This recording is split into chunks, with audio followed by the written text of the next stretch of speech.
গ্রামের একটা সৌন্দর্য যেই জায়গায় আসলে বোঝা যায় যে এত সুন্দর দৃশ্য, যা দেখলেই মনটা শান্তি হয়ে যায়, মনের ভিতরটা। হ্যাঁ, তো এই যে দেখতে পাচ্ছেন, এদিক দিয়ে পুরোটাই দেখেন একদম গ্রাম, বাড়িঘর নাই, ফাঁকা ফাঁকা জায়গায় কাজ চলতেছে। হ্যাঁ, সব জায়গা দিয়ে মনে করেন যে দেখার মতো সৌন্দর্য আর কি। আর সব প্লট পড়ে পড়ে রয়েছে, প্লট দেখেন। হ্যাঁ, সবাই কিনে কিনে প্লট ফালাইছে। এই যে এইটাও মনে হয় প্লট। এটা ভালো একটা জায়গা, দেখেন একবার স্কোয়ার একটা জায়গা, এখানে সুন্দর একটা বাড়ি হয়ে যাবে, সুন্দর একটা পরিবেশ। আর এদিক দিয়ে এখনও প্লট এদিকেও মনে হয় বিক্রি হয়েছে কি না, মনে হয় না হয়েছে। হলে পরে তো, কারণ যত যেটা দেখতেছি এদিক দিয়ে পুরোটা প্রত্যেকটা দেখেন, এখানে প্লট নাম্বার দেওয়া আছে।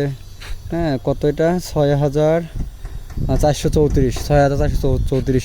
এটা হলো পি ব্লক। হ্যাঁ, সব দেওয়া আছে, এভরিথিং ব্লক ব্লক সব দেওয়া আছে। তো যাই হোক, আমার কাছে অ্যাটলিস্ট পরিবেশ ওয়েদারটা ভালো লাগতেছে।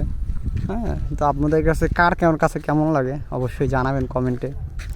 আর আকাশটাও অনেক সুন্দর লাগতেছে, মেঘলা ছিল জায়গায় জায়গায়, এখন একটু ফাঁকা।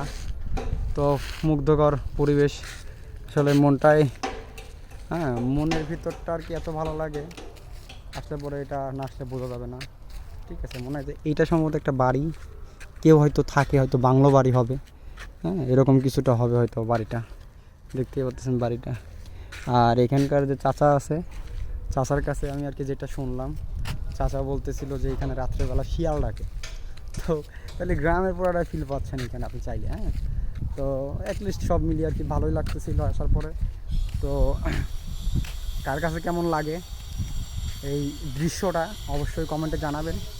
ঠিক আছে, অবশ্যই কমেন্টে জানাবেন। ভালো থাকবেন, আল্লাহ হাফেজ।